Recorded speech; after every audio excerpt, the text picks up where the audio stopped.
buenas tardes, bienvenidos al tiempo de análisis de la actualidad, al tiempo de la entrevista aquí en Canarias al Día en Mírame Televisión. Y hoy vamos a hablar con el concejal de urbanismo de La Laguna, con Santiago Pérez, que también jugó un papel muy importante como senador del Partido Socialista en la Cámara Alta. Santiago Pérez, muy buenas tardes, gracias por acompañarnos.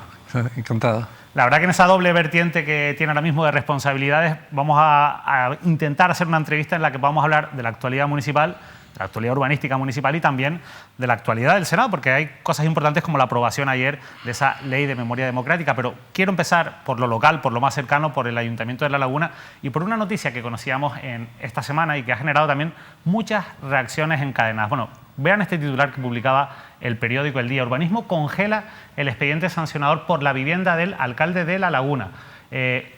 Lo que ha congelado urbanismo es el inicio de ese expediente sancionador por esas ilegalidades que se detectaron en la obra de la vivienda del alcalde de La Laguna, Luis Geray Gutiérrez. Lo cierto es que después de esta noticia, Coalición Canaria en La Laguna dio una rueda de prensa en la que pedía y daba un ultimátum al concejal de urbanismo, Santiago Pérez, para que explicase por qué se había llevado a cabo o por qué se había producido esta noticia, esta situación. Ustedes mandaban ayer un comunicado de prensa, hoy está aquí para explicarlo en persona, Santiago Pérez, ¿por qué no se ha iniciado ese expediente sancionador? Bueno, yo estoy aquí hoy porque lo habíamos convenido hace más de una semana. Desde hace más tiempo, sí, está claro. Pero ya que está aquí, lógicamente, la actualidad obviamente. Sí, vamos a ver, no hay congelado ningún expediente sancionador. Vamos, esta noticia que ha sacado el periódico El Día y la cadena SER es pura manipulación. Y yo soy una persona mayor, las cosas las digo como las pienso y como las vivo.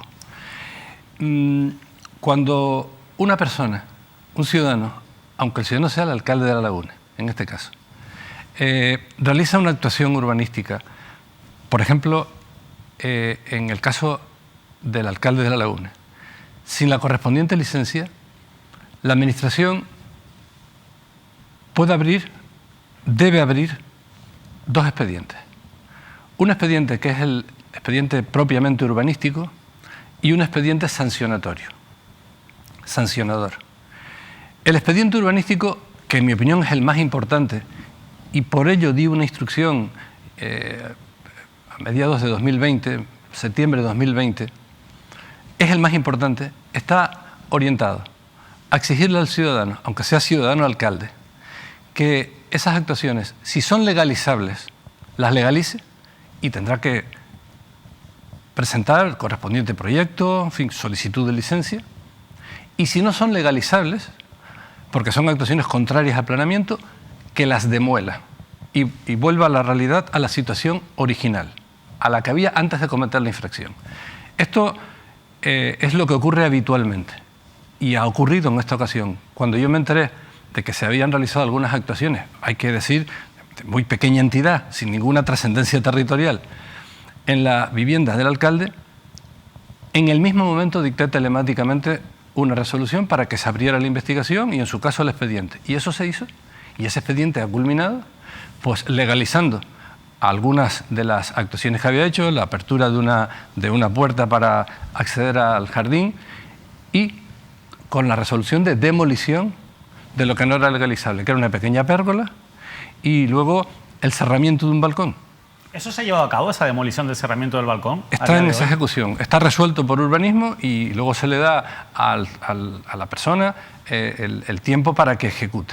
¿No sabe si lo ha ejecutado a día de hoy? Al día de hoy no lo sé, pero la información que se me ha dado de mi gerencia es que eso está, o lo han demolido ya o está en demolición. Hay que decir además que es un edificio de viviendas adosadas y que gran parte de ellas habían hecho lo mismo. Lo que pasa es que lo hicieron hace tiempo y no se habían instruido los expedientes disciplinarios. Porque cuando tú te tienes que hacer cargo de una gerencia urbanística en un municipio complejo como el de La Laguna, compruebas que hay muchas infracciones urbanísticas de poca entidad, y de poca entidad en el sentido de que no significan ocupación de suelo agrario, no significan ocupación de suelo no urbanizable, sino son actuaciones muchas que hacen los ciudadanos, a veces para resolver un problema hasta de necesidad vital. Pero decía usted que al final esto es habitual, que no se tramitan esos expedientes sancionadores. Sí. Claro, bueno, hasta el punto de que desde el año 2015 hasta hoy que estamos hablando solo se ha tramitado uno.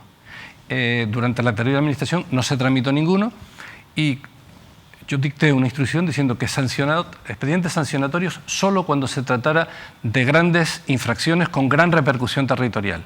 ¿Cuál es el único que se ha abierto y ha culminado?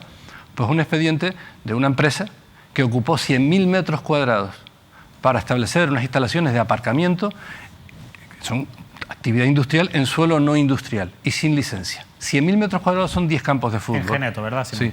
Me parecía que era un asunto tan grave socialmente, de tanta repercusión, que había que abrir un expediente sancionatorio. Pero esto no es una decisión que yo tomo caso por caso. Se establecieron una instrucción general, la establecí yo, porque me parece que la prioridad fundamental es que no se consoliden aquellas infracciones urbanísticas que tienen repercusión en el territorio, que son las más graves. Una administración tiene los funcionarios que tiene. Pero eso le iba a decir, al final, ¿por qué no se tramitan? Porque yo entiendo que es una cuestión... Bueno, de hecho, en la información del periódico El Día se habla de un escrito de la propia jefa de servicio de disciplina urbanística, que es la que comenta que no hay capacidad material, si no me equivoco. Vamos a ver. Supongamos que el gobierno... O sea, no hay trabajadores, no hay trabajadores suficientes. A mí me corresponde ejercer una función de dirección política, y la función de dirección es establecer prioridades, porque no puedes abarcar todo. ¿Cuál es la prioridad?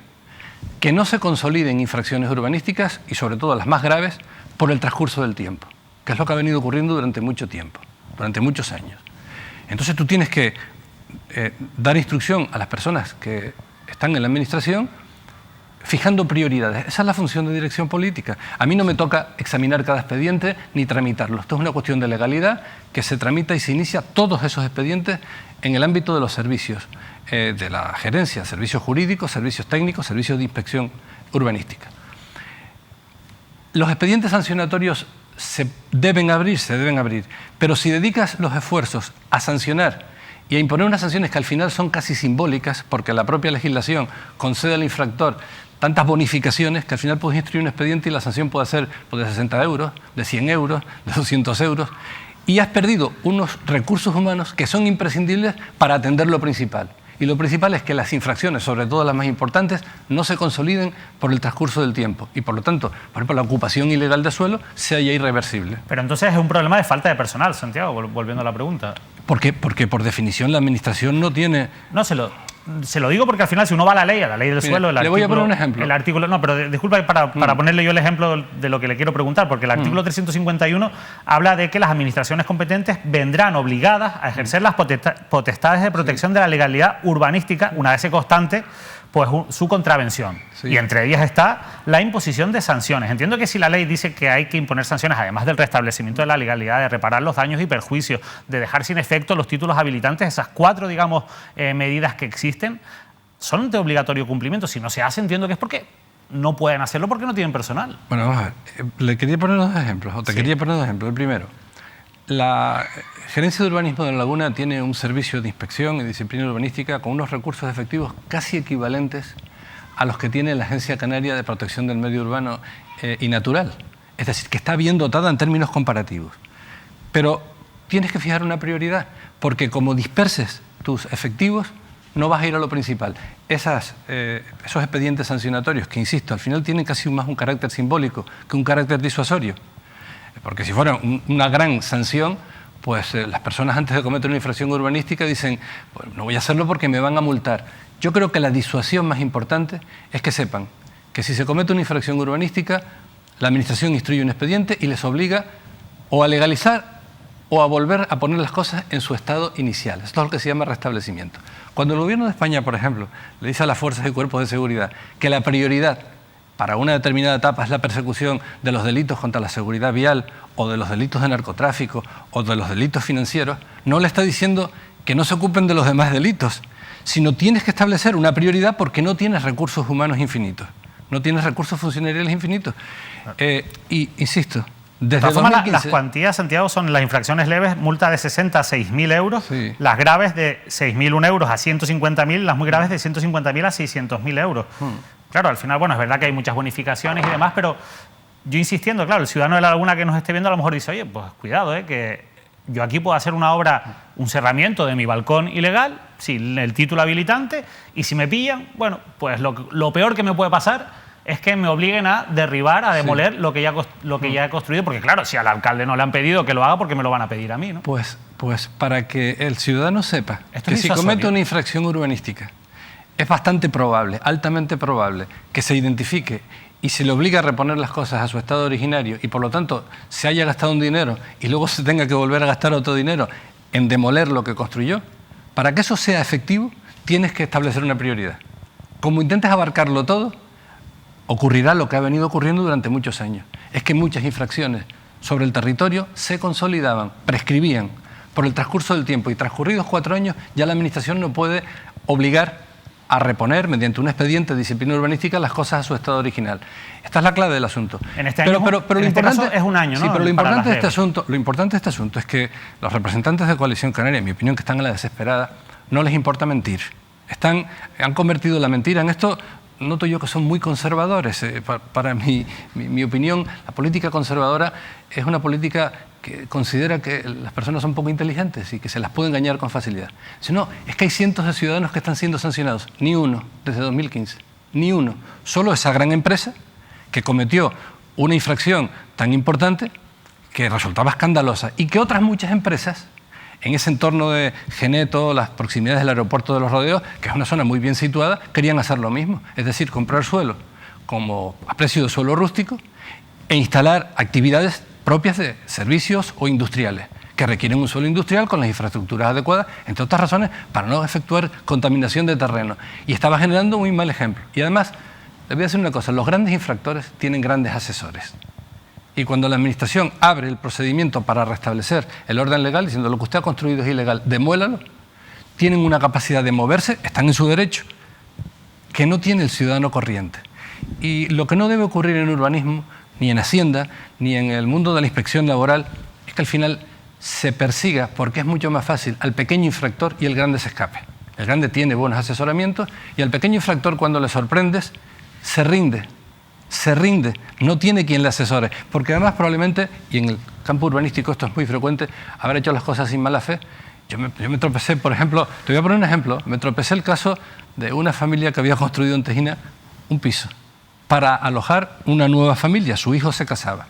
Bien, construyeron suelo urbano, no es suelo rústico, zona consolidada, una planta. Pasó a vivir ahí su hijo y 16 años después se le abrió un expediente urbanístico, porque se entendía que no estaba terminada, porque no estaba enfoscada, probablemente pues porque no tuvieron dinero para enfoscarla. Había vivido una familia, había transcurrido el tiempo.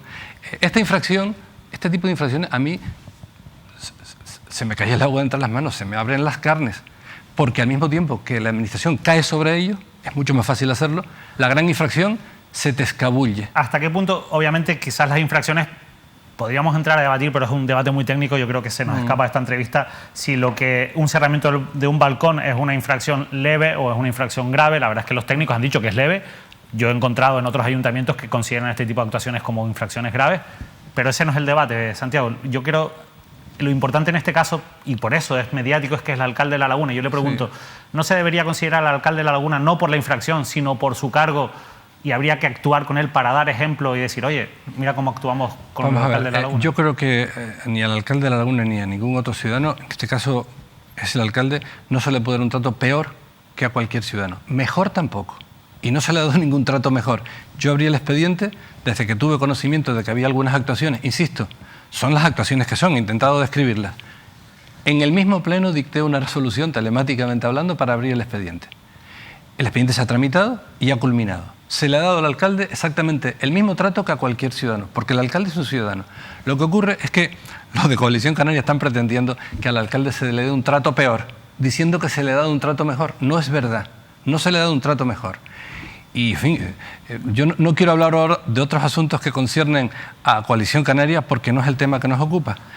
Pero no, hablaremos. Sí, hablaremos. Hay muchas cosas de las que hablar. Yo, en cualquier caso, entiendo que todo esto, para cerrar este asunto que usted ha argumentado en el caso de... Supongamos que el alcalde de Laguna hubiera aprovechado su condición para efectuar una modificación del planeamiento y mejorar la calificación urbanística de un bien suyo, de su familia, que incrementara notablemente su valor y luego venderlo.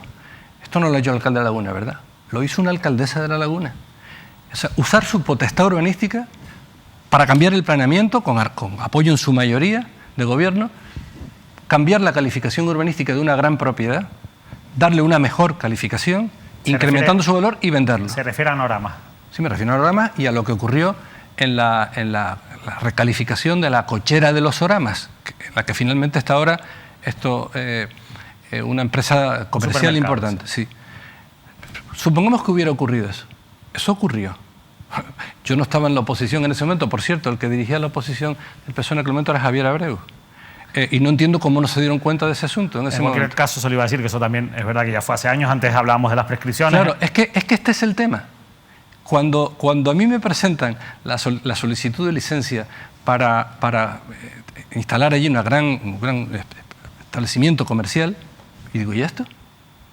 Y entonces digo, no, es que se produce una modificación de planeamiento en el año 2005, o cuando, por ejemplo, presentan la solicitud de licencia para instalar en la Plaza del Cristo un velatorio. Y digo, ¿y esto? Pues habían dado la licencia y habían tomado las modificaciones necesarias para poderla dar antes de las elecciones de 2019 y no lo dijeron. La licencia se le dio a esa empresa funeraria de pompas fúnebres, para servicios fúnebres, en plena campaña electoral del año 2019 y no lo hicieron público. Y un tema delicado, es un conjunto monumental. Pues así funcionaban muchas cosas antes. Y te aseguro que las cosas no funcionan así ahora. Yo me ocupo, primero, de que la Administración no esté encima del pequeño infractor, sino que los recursos preferentemente los dedicamos a atajar la gran infracción urbanística, que es la que genera escándalo social, impacto territorial y situaciones difícilmente reversibles. A esto está dedicada la Gerencia de Urbanismo y esa instrucción, que es una instrucción interna, la dicté yo, digamos, en el ejercicio de mi función, de mi responsabilidad, que es la de dirigir políticamente la Administración Urbanística de La Laguna. Yo no entro en los expedientes concretos. La Administración se entera de una infracción urbanística por varios caminos. Porque ha desarrollado un plan de inspección que tiene que obedecer a objetivos definidos, no arbitrarios, por una denuncia de alguien, o porque tiene información, por ejemplo, desde las imágenes de alta resolución que ahora recibe la Gerencia de Urbanismo y otras administraciones públicas y detecta cambios en el territorio recientes. Yo no soy muy partidario, y así lo puse en la instrucción, de que la disciplina urbanística funcione a golpe de denuncias, porque las denuncias urbanísticas son el campo en el que la gente ventila sus malquerencias, vecinales, familiares, empresariales. La Administración tiene que funcionar con criterios objetivos, plan de inspección. Y esto es lo que estamos haciendo. Si hay una denuncia, se instruye un expediente. Si el asunto, digamos, tiene entidad, y si no la tiene, porque en este caso que estamos hablando... Claro, entonces al final se hacen leyes que son muy ambiciosas, entiendo, para la realidad de los ayuntamientos o de los municipios. La verdad es que ahora yo me quedo con las dudas. Me gustaría saber si en Santa Cruz tampoco se ha tramitado ninguna sanción en los últimos años, porque no deja de ser sorprendente teniendo en cuenta lo que dice la ley. Una cosa, en La Laguna por un gran asunto, y se ha tramitado en esta etapa, del año 2015 al año 2019, ni una sola. Y han salido los de Coalición Canaria diciendo, pero en este tema quiero hablar. Sí. Han salido mintiendo a la población, pues diciendo que mientras se sanciona a cientos de ciudadanos, al alcalde no. Primero, no se ha sancionado a nadie desde el año 2015 cuando estaban ellos. Porque, aunque no lo hubieran fijado en un documento para dejar las cosas claras y seguridad en la propia práctica de los funcionarios, lo cierto es que desde el año 2015 no habían tramitado ni un solo expediente sancionador. Se habían tramitado 1.200 expedientes de disciplina urbanística, que es la otra vertiente, encaminados, insisto, a atajar la infracción, a restablecer la situación a tal y como estaba la realidad antes de la infracción, para que no se convierta en irreversible. Pero no habían abierto ni uno solo. ¿Por qué se atreven a decir ante la opinión pública que al alcalde no se le ha sancionado y a cientos de ciudadanos sí? Mienten. Porque les parece que la mentira es un arma política habitual. ¿Sabe usted lo que pasó en Salamanca en el año 2014? Se lo digo porque preparando esta entrevista, ya que usted quiere hablar de este tema, yo se lo voy a comentar también. Usted me cuenta algunas historias y yo le cuento otras, porque a mí me parece muy interesante. En Salamanca ocurrió que durante muchísimos años se hizo la vista gorda con los cerramientos de balcones, igual que en este caso a la hora que se ha detectado ilegal en casa del alcalde de La Laguna. Durante muchísimos años, hasta que un vecino decidió denunciar a otro vecino que había hecho un cerramiento del balcón. ¿Qué hizo ese vecino denunciado al que evidentemente le impusieron una sanción, un expediente urbanístico, todo lo que usted ha comentado? Pero ahí sí que le impusieron una sanción. Pues decidió denunciar a todos los cerramientos del balcón que había por la ciudad. ¿Qué pasó? Que el ayuntamiento llegó... Se colapsó. Oh, pues claro. Yo no lo sabía, pero se colapsó. Puede buscarlo, que es fácil de encontrar. Pero esto no puede pasar en La Laguna o en otro municipio. Pero vamos a una cosa. La Laguna tiene más medios para afrontar estas situaciones que la mayor parte de los municipios. De forma que en la mayor parte de los municipios las infracciones urbanísticas se producen y se consolidan. Y a veces hay alcaldes que ganan votos haciendo la vista gorda. Pero en este caso, desde que la Administración lo supo, desde que lo supe yo en un pleno, se inició de inmediato un expediente de disciplina, que ha llevado un tiempo, en fin, yo no diría que más rápido que el de otros expedientes, pero un tiempo, digamos, en un tiempo real, a obligar al infractor a demoler lo que no podía legalizar, a desmontar una pequeña pérgola que no era legalizable y a legalizar lo que sí podía legalizar. Y esto es lo que se ha hecho. Se ha restablecido la legalidad, de forma que desde que se tuvo conocimiento de estas actuaciones, pues, comprenderán, si se hubiera construido una casa en terreno rústico, sí, lo habríamos sabido todos. Por supuesto, Santiago, y también si hubiera tomado la molestia el alcalde de llamarle a usted o cualquier técnico de urbanismo y preguntarle si lo que iba a hacer en su casa lo podía hacer o no, o requería un título habilitante, fíjese todo lo que nos hubiéramos ahorrado en estos días. Hubiera sido mucho más sencillo, sin duda. Desde luego. De todas formas, por cierto, el alcalde de Salamanca en aquella época es el actual presidente de la Comunidad de Castilla y León. Fíjese usted las vueltas que da la vida. Vamos a seguir hablando de una última cuestión urbanística porque me llama mucho la atención. El otro día veía esa modificación puntual que van a sacar adelante en Valleguerra para poner en marcha un espacio libre, público, que bueno, es algo que ahora mismo con el plan general actual era imposible, ¿no? Por eso tienen que modificarlo. Pero también me llama la atención porque en el Ayuntamiento de Santa Cruz de Tenerife hemos visto cómo han roto el contrato con los redactores del plan general, un poco tiran la toalla de aprobar un plan general en este mandato, que era su intención, ya habían conseguido el avance. En La Laguna también, desde hace unos meses ustedes han dicho públicamente que en este mandato no va a dar tiempo. Claro, un poco ligado con lo que hablábamos antes, no sé si es un fracaso o no, pero ¿por qué grandes ayuntamientos como La Laguna o Santa Cruz de Tenerife se ven imposibilitados para aprobar un documento tan importante como un plan general? No se ven imposibilitados. La Laguna inició... Primero, La Laguna tiene suelo urbanizable para atender las expectativas de crecimiento poblacional a mucho tiempo. Tiene suelo calificado para actividades comerciales, industriales, para mucho tiempo. Sobre La Laguna gravitan una serie de infraestructuras que, en mi opinión, lo he dicho ahora, lo vengo diciendo desde hace muchos años, acogotan la ordenación de La Laguna, impuestas desde el Cabildo y en interés de una forma de ver la isla que se centra en Santa Cruz. Y La Laguna no es la periferia de ningún municipio.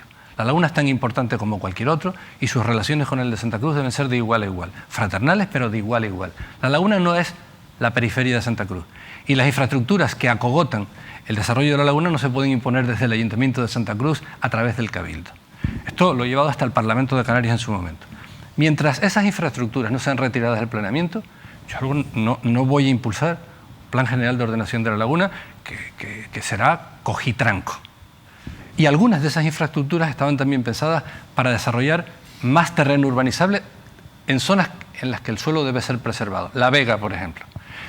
El anterior equipo de gobierno inició una modificación del Plan General de Ordenación en el año 2009. En el año 2019 habían pasado 10 años, se había gastado La Laguna casi 5 millones de euros. Ustedes fueron muy críticos con esa modificación. Desde luego, porque esa modificación, que no era tan imprescindible, en realidad lo que pretendía, entre sus grandes finalidades, era recalificaciones masivas de suelo rústico a suelo urbanizable. No fui yo, sino Pedro Molina, el que presentó un escrito de alegaciones con el asesoramiento de un gabinete muy solvente diciendo este plan general va a suponer la recalificación de suelo agrario para convertirlo en suelo urbanizable de más de 6 millones de metros cuadrados en el municipio en zonas que deben ser preservadas. Pongamos las cosas en su sitio. Entonces, arranca la actual corporación y empezamos a analizar jurídicamente cuál es la situación del Plan General de Ordenación. Y todos los estudios jurídicos, incluidos reuniones con los técnicos de la Consejería, nos dicen que si queremos continuar la tramitación hay que retrotraer al Plan General prácticamente al principio, porque hay que volver a someter la propuesta de ordenación que se haga a lo que se llama una evaluación ambiental estratégica, que es una exigencia que proviene de la legislación europea, luego la española y luego la canaria. De forma que teníamos que darle a la moviola al Plan General prácticamente hasta el principio, porque desde que se inició y se hizo la anterior evaluación ambiental estratégica, había habido modificaciones sustanciales. Es decir, la propuesta que se hacía y que fue sometida a evaluación ambiental hubo que modificarla, entre otras razones, por la protesta de muchas plataformas ciudadanas por los procesos de recalificación urbanística, es decir, inmobiliarios, que al final es la marca de la Casa de Coalición Canaria. Iban a modificar el planeamiento para recalificar suelo agrario en cantidades muy importantes y convertirlo en suelo urbanizable, porque al final Coalición Canaria es el gran partido, digamos, inmobiliario. Pero entonces, ¿qué tiene que pasar para que La Laguna pueda tener un nuevo plan general? Lo primero que hay que decidir es si La Laguna necesita ahora el plan general, teniendo reservas de suelo como tiene, para atender sus expectativas y su necesidad durante el tiempo. Que no, entiendo. Claro. Bueno, pero que no es una prioridad. En todo caso, a poco de que el nuevo gobierno municipal asumiera sus funciones, entramos en la pandemia. Y la pandemia ha obligado a iniciar una reflexión muy profunda, no aquí, en todas las grandes ciudades. Y normalmente lo que están haciendo las grandes ciudades es no dejarse llevar por la inercia, se siguen haciendo los planes como se hacían antes, sino realizar una evaluación, un plan estratégico de hacia dónde debe ir el urbanismo a la vista de lo que hemos pasado y de lo que podemos volver a pasar en el futuro. Y está encargado un plan estratégico, como consecuencia del cual será un plan muy dialogado, se establecerán los criterios para reemprender en su momento la elaboración del Plan General de Ordenación. Y yo le digo una cosa, mientras yo tenga responsabilidades urbanísticas, La Laguna no aprueba un nuevo plan general hasta que no la liberen de esas infraestructuras que acogotan el desarrollo de la laguna. Y esto no se me dirá que no lo he dicho desde siempre, lo llevé hasta en forma de proposición de ley al Parlamento de Canarias. O sea, hay, por ejemplo, la continuación de la vía de ronda desde las canteras, la glorieta de las canteras, hasta los rodeos. Esto no está previsto en el planeamiento insular. Se lo sacaron de la manga y automáticamente el gobierno municipal de La Laguna colgó de esa vía futura procesos urbanizadores muy grandes. Entonces, esa vía, mientras yo tenga mientras me quede un poco de aliento en el cuerpo, no se va a hacer, porque de esa vía va a depender la urbanización de La Vega. Y hay laguneros que entendemos que la Vega de Aguera hay que preservarla. ¿Y la circunvalación que sí que se va a hacer y que en su momento fue tan criticada a la altura de los rodeos? Vamos a ver. Hay una propuesta de variante de la autopista del norte desde Guamasa a Guajara. ¿Sabe quién la propuso en los albores de este milenio? La propuse yo. Porque si se pretendía terminar con esa cicatriz, con esa muralla que divide en dos a la laguna y su desarrollo futuro, que sea grande o poco, debe ir hacia el sur, es la autopista del norte.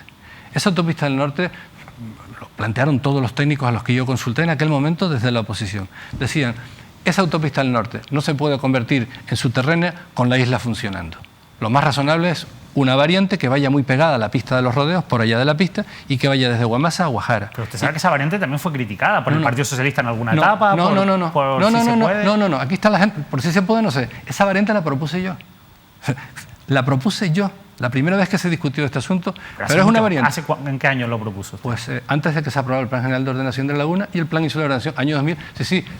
Pero es que los problemas no han hecho sino agravarse desde entonces. O sea, el colapso circulatorio y el reforzamiento de esa vía como una especie de muralla que divide la laguna en dos, lo único que ha hecho es agravarse. Yo esa variante la he mantenido siempre. Pero sobre ese asunto ha empezado a jugarse con las palabras y el planeamiento. Y en esto los de Coalición Canaria son magos, prestidigitadores. Y a partir de ahí se ha estado tratando de confundir esto con la llamada autopista exterior, que arrancaría y atravesaría los baldíos hasta el sur. Esta es una pieza viaria completamente distinta y a la que muchos, yo, entre otros, nos hemos opuesto desde el principio. Y he pedido, incluso ante el Parlamento, que sea suprimida. Son dos piezas viarias distintas, pero los que han querido hacer la vía exterior han tratado de presentar la variante como si fuera la primera parte de la vía exterior. Falso. Y yo, afortunadamente, tengo la oportunidad de explicarlo ahora. Hay una variante que no la propuso un pajarito, la propuse yo en el año 2000, desde Guamasa a Guajara, pasando por allá de la pista de los rodeos, muy ceñida, para tratar de ayudar a resolver un problema que además, problema insular, que afecta especialmente al municipio de La Laguna, a su movilidad y a su expectativa de futuro. 10 segundos he tardado en buscarlo en Google. El PSOE de La Laguna en contra de la circunvalación que defiende el Cabildo. Mónica Martín, en aquel momento la primera teniente de alcalde, defiende el soterramiento de la TF5, que usted dice que es inviable y también lo han dicho varios técnicos. Pero era la oposición del PSOE. Es verdad que al final, claro, el ciudadano se queda un poco descolocado con esto, ¿no? Yo intento explicar las cosas que he defendido y tratar de salir al paso de la confusión términos. El término circunvalación de La Laguna se lo inventaron en el Cabildo. Exacto. El Plan Insular de Ordenación, que es el gran instrumento de ordenación del territorio de la isla, no habla de ninguna circunvalación, habla de piezas viarias concretas. Habla de la variante de la Tenerife 5, habla de la autopista exterior, habla de una vía de cornisa de Santa Cruz por los linderos de Anaga que vendría a desembocar en la actual vía de ronda de La Laguna. Estas son las cosas de las que habla. Luego, a partir de ahí, aprobaron un nuevo plan que se llama Plan Territorial Especial del Sistema Viario del Área Metropolitana, año 2006, que se saltó las obligaciones que el Plan Insular de Ordenación imponía, que era, la primera, hacer un plan de movilidad de la isla de Tenerife. Plan de transporte público, plan de carreteras de la isla, estudiar la movilidad de la isla y ordenarla. Sin cumplir ese requisito, que es estrictamente obligatorio, pasaron a ordenar el área metropolitana y su sistema viario. Y lo pasaron a ordenar en una clave que perjudica a la laguna.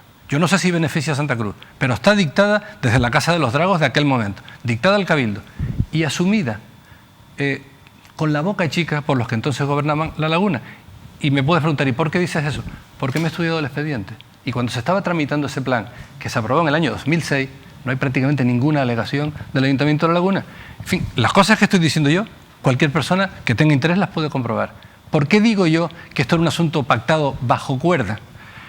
Pues porque no formularon alegaciones durante la tramitación. Insisto, Plan Insular de Ordenación, 2002. Plan Territorial del Sistema Viario del Área Metropolitana, 2006. Este plan se salta obligaciones muy importantes de estricta obligatoriedad impuestas por el Plan Insular de Ordenación y hace un destrozo con la expectativa de futuro del municipio de La Laguna. Lo aceptaron callados la boca. Por sumisión a quienes mandaban de verdad en la isla y en su ordenación y en el sector inmobiliario, no lo sé, pero además porque les convenía, porque inmediatamente colgaron de ahí nuevos procesos urbanizadores de La Vega, que es una de las razones por las cuales cuando Clavijo presentó en 2013 su plan, muchos nos rebelamos. Esta es la historia. Luego la podrán confundir, jugar con la terminología, decir que ahora estamos aceptando cosas a las que nos opusimos. Yo me opuse y me opongo, porque además afecta en La Laguna más de 1 millón de metros cuadrados de suelo agrario, a la llamada autopista exterior, que iría por los baldíos, para que nos hagamos una idea, desde la cabecera de la pista de los rodeos, de la cabecera de acá, del lado del mar, del lado este, arrancaría por todos los baldíos para ir a dar a la autopista del sur, digamos, más allá de Santa María del Mar, más allá, 14 kilómetros. Pero en La Laguna afectaría a más de 1 millón de metros cuadrados, en realidad 920 o 930.000, que tienen que ser preservados por determinación del Plan Insular de Ordenación, por sus valores agrarios. Yo me he opuesto a esa vía desde siempre y sigo manteniendo mi oposición. ¿Qué han hecho los de Coalición Canaria? Intentar confundir a la gente. Decir que esa vía es la misma que la variante Guamasa-Guajara. Son vías distintas. Quienes únicos han creado confusión para intentar en su momento ejecutar la autopista exterior han sido ellos. Mire, si esa autopista exterior se ejecuta, va a haber procesos urbanizadores como ocurrió cuando se ejecutó la Tenerife 2 de la Chumbera Santa María del Mar. Se hizo con una finalidad, eso está hecho ya y, en fin, pero el área metropolitana no puede seguir creciendo a costa del suelo agrario indefinidamente.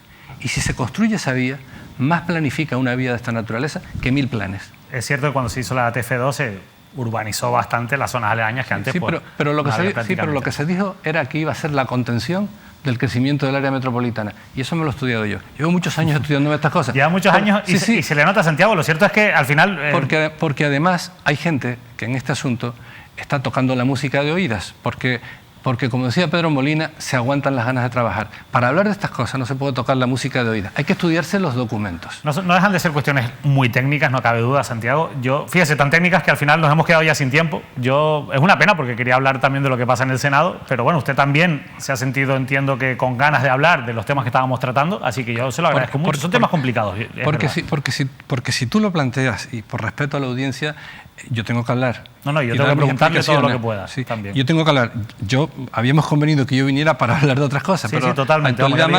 La mitad de la entrevista se me ha ido... Yo, por respeto a ti como entrevistador profesional y personal, y por respeto a los televidentes, Mírame Televisión, yo tengo que contestar al tema que se plantea. Sin duda. Pero de todas formas va a tener que volver porque se nos han quedado aquí cosas interesantes, así que si no le importa, más adelante pues podemos seguir con esta conversación. Santiago Pérez, ¿verdad? Muchísimas gracias por habernos acompañado hoy en Mírame Televisión. Con mucho gusto. Nosotros nos despedimos, le dejamos ya con la programación habitual. Aquí, como siempre, preguntamos por todo y lo hemos hecho por un asunto que ha sido polémico, que ha generado titulares y en realidad hemos hablado pues mucho del urbanismo en el municipio de La Laguna. A nosotros nos gusta mucho hablar de urbanismo también y de cómo se organiza nuestro territorio. Es algo muy importante y que cada vez pues recoge una mayor sensibilidad social. Nosotros nos despedimos, que pasen una feliz tarde y recuerden que hoy, a partir de las 9, llega todo el análisis de la actualidad de los últimos días con Óscar Martín y con un servidor en Canarias al Día, El Repaso. No se lo pierdan.